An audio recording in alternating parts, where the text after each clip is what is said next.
Kafka says that no matter how unfavorable external conditions may be, personal respiratory economies could continue to function well. The ontological problem, breathing and being. Breathing as an organ of being. You are not yourself until you breathe fully, properly. I think of being as being in the air, being in spheres, but also as being in language and developing a viable respiratory economy in the language that I speak.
That is linked to how I sound myself out, how I breathe myself outwards via the voice that is coming from within me, sculpting the air through articulation.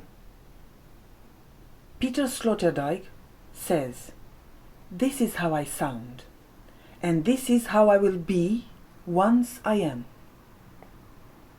If I feel that despite all my efforts, I'll never sound the way I will be once I am, then I must do everything in my power to liberate myself. In other words, I need to make sure that my voice can sound out how the real me is once I start being, once I am.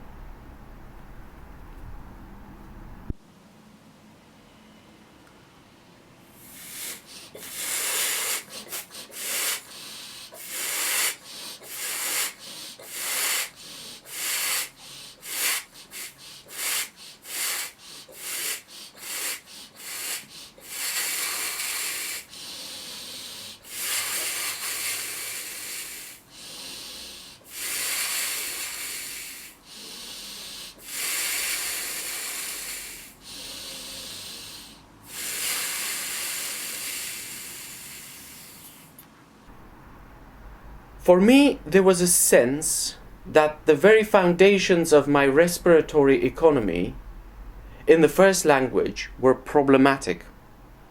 I have many times felt that I was blowing my being bubble into the wrong language. In the first language, I suppose, I was unclear about how I sounded.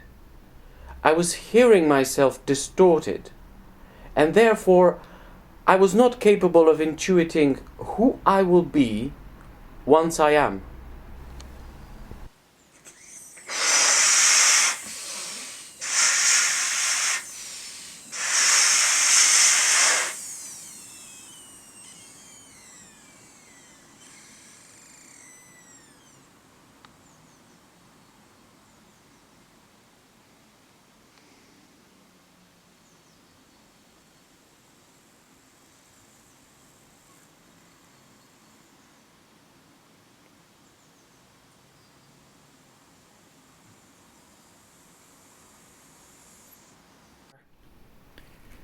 I never felt really able to satisfactorily match the first language with my speaking and breathing organs. I never learned how to allow the first language to take hold of my respiratory economy. What I am saying is that there are people who simply cannot breathe properly in their first language. a second language is a better fit. Peter Sloterdijk says that individuals can be understood as wanderers between breathing spaces. Moving from a first language to a second language is moving from one breathing space to another breathing space. An underlying ontological need to breathe in spaces better than the one in which you were born.